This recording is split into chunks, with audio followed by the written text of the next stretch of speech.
अब सारी की सारी कंट्रोवर्सी जो है इट रिवॉल्व्स अराउंड जिनके पास है, जिनके पास नहीं है।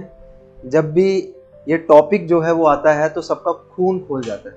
बहुत जल्दी लोग इसको लेके ऑफेंड हो जाते हैं कि भाई ऐसे कैसे बोल दिया।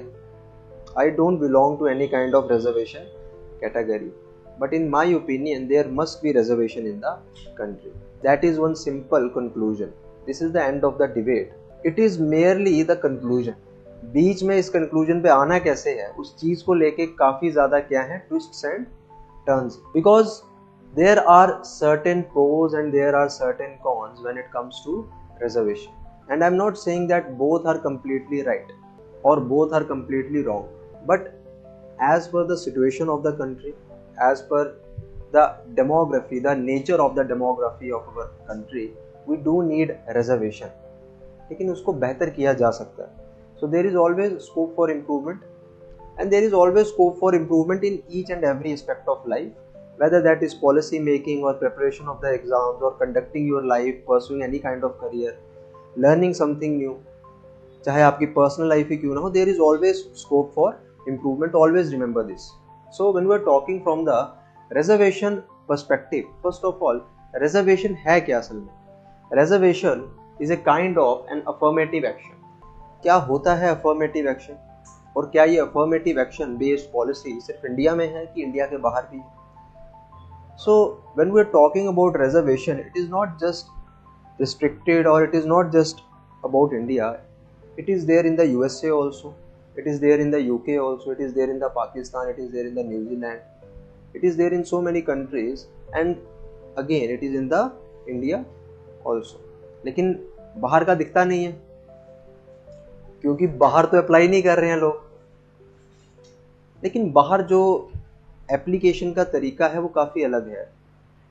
टॉकिंग अबाउट यूएसए में रिजर्वेशन पॉलिसी किस तरह से है? यूएसए में रिजर्वेशन पॉलिसी अफर्मेटिव एक्शन या रिजर्वेशन के तौर पे नहीं है.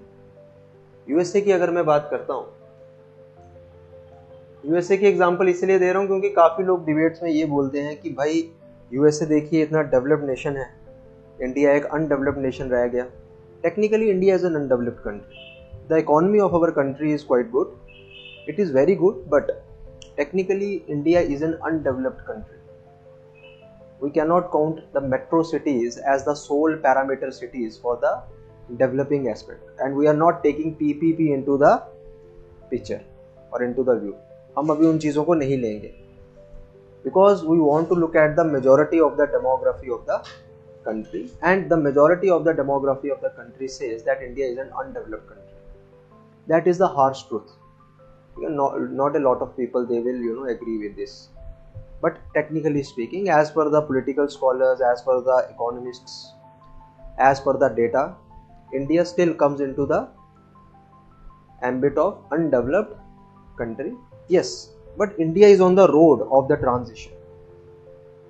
तो ऐसा नहीं है कि India is derailed.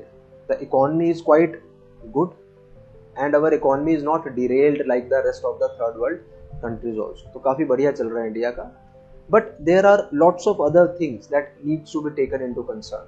उनको अभी टाइम लगेगा and there are lot of technicalities in handling those things. उसको फिलहाल छोड़ देते हैं. Now talking about the USA, we often say that USA is a developed country. Why? Because there is no reservation in USA. Actually there is reservation in the USA also. अलग अलग तरह से है. वहाँ पर भी स्पोर्ट्स कोटा होते हैं, वहाँ पर भी और अलग अलग तरह के कोटाज होते हैं. If somebody has played a national level basketball, baseball game और एनी अदर गेम, तो उनको भी कॉलेजेस में एंट्री जो है on the basis of that मिलती, लेकिन वो रिजर्वेशन के तौर पे नहीं मिलती. वहाँ पर रिजर्वेशन नहीं है थ्योरेटिकली स्पीकिंग और लिटरली स्पीकिंग, बट वहाँ पर क्या है? Preferential treatment. अब प्रेफरेंशियल ट्रीटमेंट क्या होता है and how is it different from the reservation?